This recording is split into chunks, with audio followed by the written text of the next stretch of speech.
Hey everybody, today I'm going to show you how to use an impulse response to do some advanced mixing techniques using deconvolution and re-recording. So it's a little bit complicated, a little bit advanced, but super, super cool. So let's take a look. So first of all, I have a recording from the Orgel Park, Amsterdam, where I had a piece performed this past year. So that's right here. And in the midst of the recordings, the engineer, Joel Thurman, asked me if I wanted a sine sweep of the space recorded. And I was kind of like, okay, sure. Don't really know why I would want to use a sine sweep. So I asked him what he uses it for, and he said something like this. So here's the sine sweep that he recorded in the space.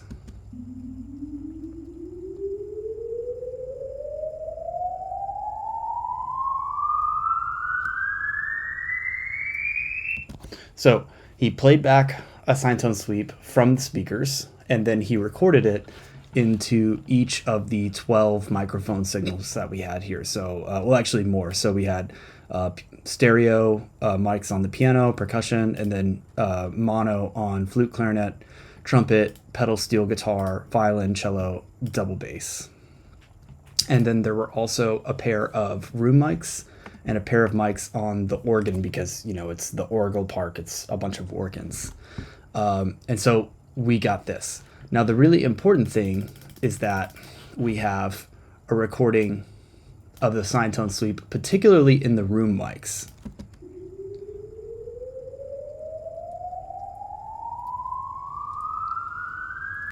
So it captures the flavor of the room mics, the flavor of the room, the impulse response of the room in this set of microphones. There's also, of course, these recordings in each of the individual instruments, but I'm only going to use this one. So the process is that I want to take the impulse response from the room mics and I want to be able to put more signals back through it. So re-record signals as if I were re-recording the room mics in that room itself. So this enables me to get rid of all kinds of things that I don't want by simulating with an impulse response the room mics in that room, which is super, super cool. So here's the process. So first of all, I take this recording, literally this, and then I use this track, this plugin in Reaper, which is the ReaVerb plugin. So this has some cool impulse response functionality. So what you can do is you can load an impulse response, and then you can use it like any other impulse response reverb, like AltaVerb or whatever. But this can also help you generate an impulse response, which is super helpful, and that's what we need to do. So we have the sine tone sweep, but we have to deconvolve it to make it into an impulse response. There's an article on this from 2012, that's right, way back in the day, on using impulse response techniques in Reaper from Sound on Sound. It gives a step-by-step explanation of it. It's really helpful. And it also talks about some applications, although it does not talk about the application I'm going to show you right now. So you take this impulse response, get back to Reaper. Okay, so you have a test tone, and you also have the sine tone sweep, and then you need to deconvolve them. So basically you're convolving the sine tone that you used to do the sine sweep recording, and then the resulting recording from whatever set of microphones. So in my case, this is test tone 2, and then the resulting recording is right here, Orgel Park room mics. Whenever I combine those together, it outputs another file. So I'm not going to do that process right now, but that's what you do. You just tell it those two files, then it deconvolves. I'm going to show you the file that it resulted in. So here is my deconvolved file.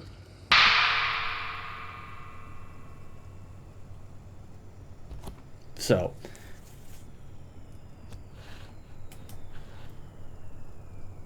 you can also hear some sine tone sweepy stuff in the background. So I didn't do this perfectly, right? Like I could spend a bunch of time making sure this is the cleanest possible version. I'm just proof of concept. This is good enough for what I'm using for mixing, so I wanted to show it to you. So this sounds a little too metallic to sound like the actual space. It almost sounds like a plate reverb a little bit, or a spring reverb, but the reverb tail is really, really good. So now I have this deconvolved response. So now I can put that back into Reaper. All right, so I load my impulse response, and you can see it looks like my impulse response right here. Have my attack. And then I can just play anything through it or send anything through this reverb, and it sounds like it's going through those room mics set up in that acoustic. So let me show you what I did with that. So I then went and took that and re-recorded several things that I want to use for an album. So here is, so these are some recordings that we did before the live performance, and then this is a live performance. And then what I did, very simply, if you look down here, I just did a send for each of my tracks. Each of those tracks is being sent to a new stereo input, which has my reverb on it. So I'm doing a parallel send to this impulse response reverb, and I'm just sending everything at unity. So every signal is just being sent at 0, and it's also being sent post pan, post fader. So it has this panning on it being sent. So it's simulating sending all of those individual signals into the room mics. And for some reason, Reaper, whenever I record it, it doesn't show any waveform, but it does have content there. So let me play you something.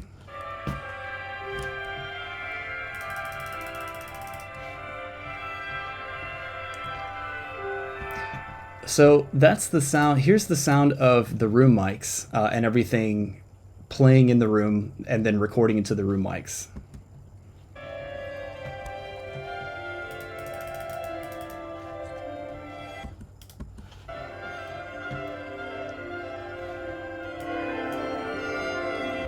Then here's the same thing going through my convolved mics.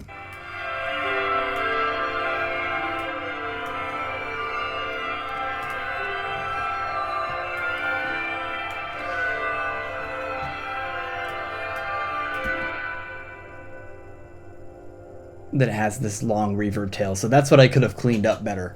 But you can hear it's a little bit too bright. So I just rolled off the high mids and the highs a little bit to try to match the color a little bit, because the reverb is quite good to match the vibe of the room, but then the color is not as good. So I re-recorded all the stuff that I wanted to use for mixing through my impulse response reverb of the room in the room mics. So I have that now. So now I don't like mixing in Reaper, even though it's great. Much respect to Reaper, but I'm just really used to the workflow of Pro Tools and Logic. So I'm doing my session in Pro Tools right now. So let's see, let me just get this out of the way. So now here's my live performance of, so this is the same thing that you saw in Reaper, just all cut up and ready to be bounced basically in Logic. And then I have a separate recording. And you can see that I have each of my tracks from before: piano, percussion, flute, trumpet, clarinet, pedal steel, violin, cello, double bass, guitar, room. And now I also have an impulse response room. And if you look at it, it looks slightly different than the room mics, right? Like, because this is the signal of each of these microphone signals being sent into this impulse response reverb. So it's not going to look the same as what was actually captured in the room mics, because the room mics is also picking up people moving around and everything else, but I only want to send those mic signals into my impulse response. So let me show you some of the stuff that I've done with it. It's pretty cute, very useful. So for example, there were some coughs and stuff in one part. So it's not finalized, but here are some of the things. So here's one passage in the piece.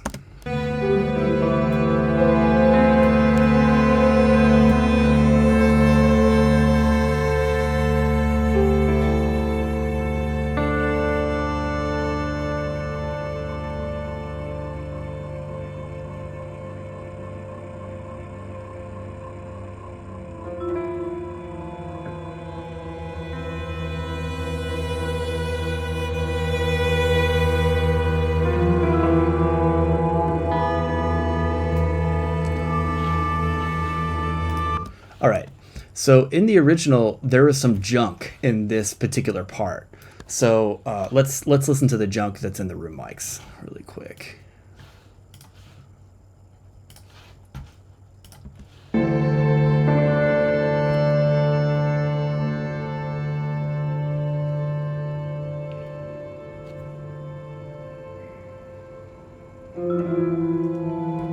So it sounds like somebody's moving around, kind of like some paper moving or a person moving their clothing. Not a huge deal, but to me it takes away the like ambient, super, smooth, beautiful tone. So here's the sound of that section instead of the actual room mics, the impulse response room mics.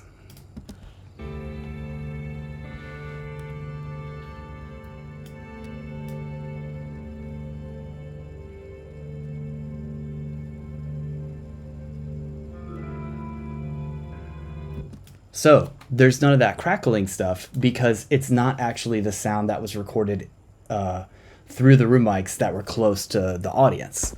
So now I just take this and do a really subtle crossfade between the actual recording and my simulated recording, my simulated space recording, and I get this.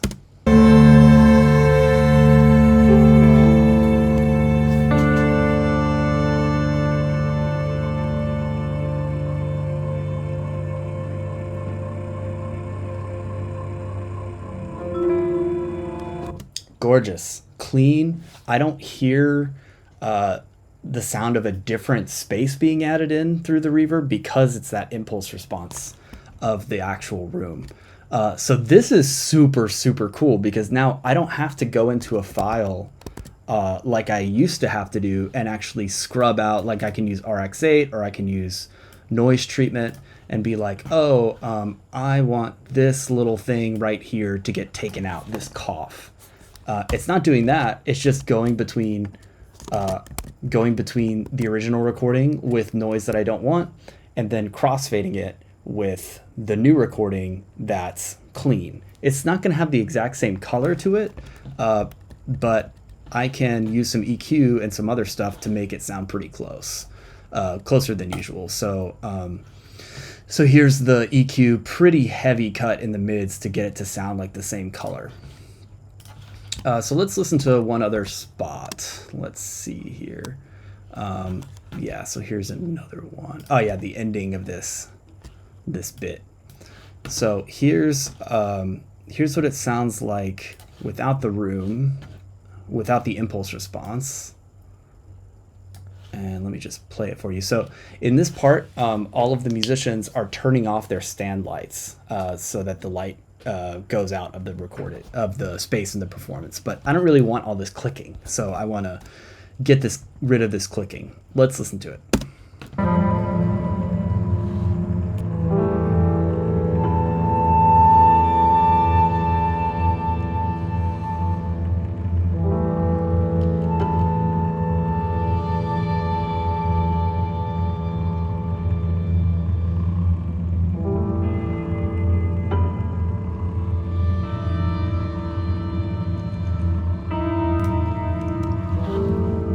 Okay, so it's pretty subtle, but you can hear these turning off of stand lights whenever each musician's done playing.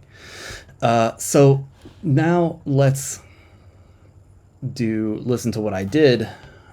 Here's the impulse response of the same spot. So just re-recording using the mic signals that I have.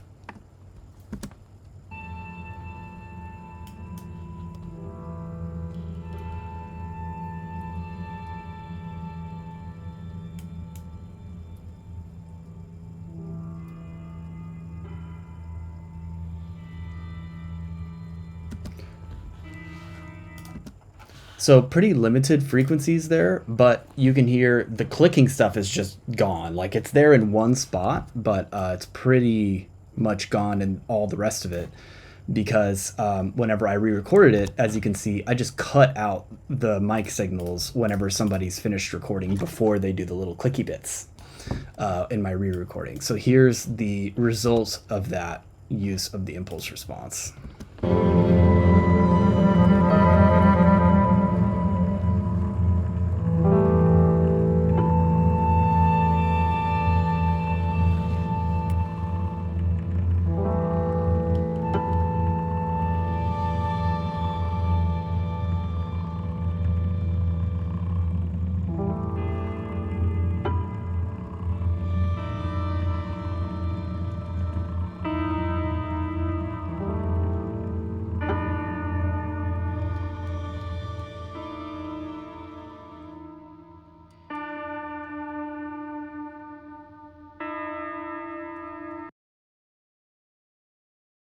So the clicks are still there a little bit, but they're way quieter than they were before. And now if I did really want to get rid of them, I could go in and scrub them out using RX8 and stuff like that.